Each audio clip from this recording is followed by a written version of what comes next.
आप शिक्षक कैसे बने? मतलब ये बात हम जानना चाहते हैं क्योंकि आप इतने अच्छे वक्ता हैं, अच्छे शिक्षक हैं।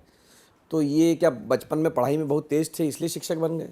हमको पढ़ाना पसंद नहीं है और हम अगर मेरी संस्था नहीं चल रही होती, बच्चे हमसे पढ़ने नहीं आते, तब ये बात बोलते तो लोग कहते कि नहीं चल रहा है इसलिए बोल रहे हैं।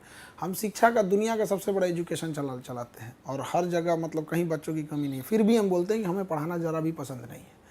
हम पढ़ाते किस लिए हैं? ताकि गरीब बच्चों की आवाज़ मिल सके। आज भी गरीब बच्चे पढ़ सकते हैं यहाँ पे। आज भी हमारे यहाँ कोई 4,000 रुपया देता है, 4,500 में तो एसडीएम बन जाता है। इससे सस्ता 4,500 में बढ़िया मोबाइल ना मिले यहाँ पे, वो एसडीएम डीएसपी पीसीएस निकाल के चला जा रहा है। 8-10 हज़ार रुपया तो आईएएस वाईपीएस निकाल सकता है। तो हम बस उनके लिए होते हैं।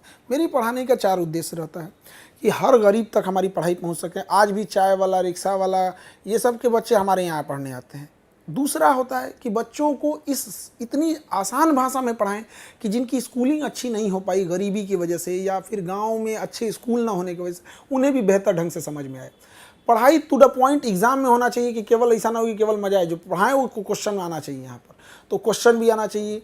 इतना क्वेश्चन आ गया था कि हमारे ऊपर केस हो गया कि इनका पढ़ाया हुआ इतना क्वेश्चन क्यों आया, और ये केस सुप्रीम कोर्ट तक चला गया यहाँ पर। तीसरा जो चीज़ भाई, ये चीज़ें हो गई। चौथी चीज़ें होती हैं यहाँ पर कि मतलब जो भी ओवरऑल एक कश्मीर से कन्याकुमारी तक का एक इकोसिस्टम रहता है चीज़ों को, ताकि बच्चे उस सबको पढ़ाई लिखाई कर सकें और मतलब एक सामाजिक उत्थान हो सके। समाज अगर नहीं बढ़ेगा तो फिर शिक्षा के माध्यम से तो बड़ा दिक्कत हो जाएगा। ये एक रीज़न है पढ़ाने का। टीचर कैसे बन गए? हमें जाना था फ़ौज में, हम एग्ज़ाम दिए, सिलेक्शन का प्रोसीजर रहता है, अति उत्साह में बन गए कि भैया अब तो हो गया सिलेक्शन, अब कौन रोकेगा हमको यहाँ पे। तो मेडिकल में हाथ टेढ़ा होने की वजह से छट गए। वहाँ जाने के बाद क्या हुआ मेडिकल में, क्या हुआ? हाथ टेढ़ा रहने, मेरी हाथ टेढ़ी है यहाँ पे, इसको नहीं लेंगे वो लोग। तो बड़ा गहन मेडिकल होता है हम लोग का। किसका? मिलिट्री का था? हाँ, एनडीए में, नेशनल डिफेंस एकेडमी। लेफ्टिनेंट बनते हैं लोग वहाँ पे। तो लेफ्टिनेंट के बाद captain, major, lieutenant colonel, colonel, brigadier, major general, lieutenant general, वो वहीं तो पूरा लंबा प्रोसेस हो जाता है वहाँ पे।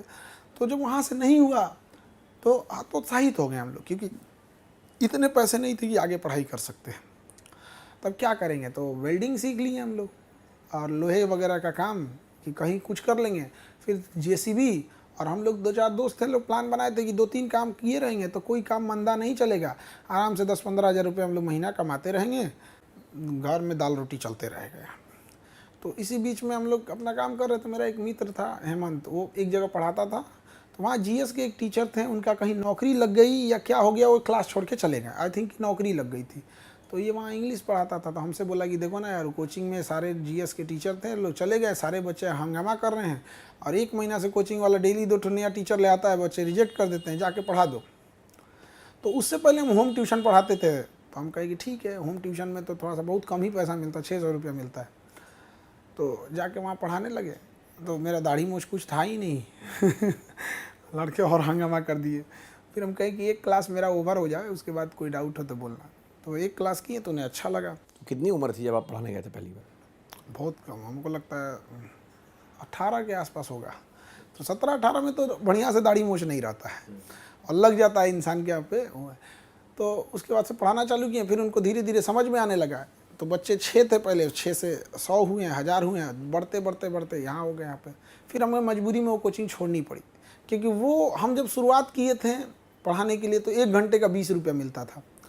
तो अगर हम लोग 5 घंटा पढ़ा देते तो 100 रुपया एक दिन का मिल जाता था, तो आदमी खर्चा निकाल लेता था। फिर उसके बाद हो गया 100 रुपया हुआ। फिर क्या हुआ ना कि कोचिंग वाला मनमानी फीस लेने लगा, बच्चों को समझ में आने लगा। हमको देते थे इतना, हम कहते भैया बच्चों से भी कम लीजिए, माना नहीं। तो फिर हमें अपना खोलना पड़ा।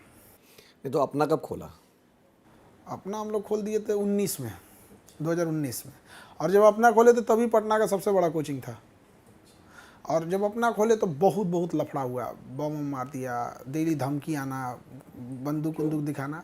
ये बिहार में कॉमन चीज़ है ये सब चीज़ें। क्यों? इसका कोई जवाब आज तक नहीं मिला है कि हम दबंग, हमारे पास बंदूक है तो हम जो बोल रहे हैं तुम करो, या तो हमारी बात मानो ना, तुम भी बंदूक खरीद लो। तो जब एक टाइम समझ में आ गया कि नहीं ये लाते जूता का भाषा समझेंगे, तो अब हम लोग भी लाते जूता दे देते हैं। अब वही सब प्यार से कुछ नहीं है। इतने ये है, मानिए तो मानिए, नहीं तो आप भी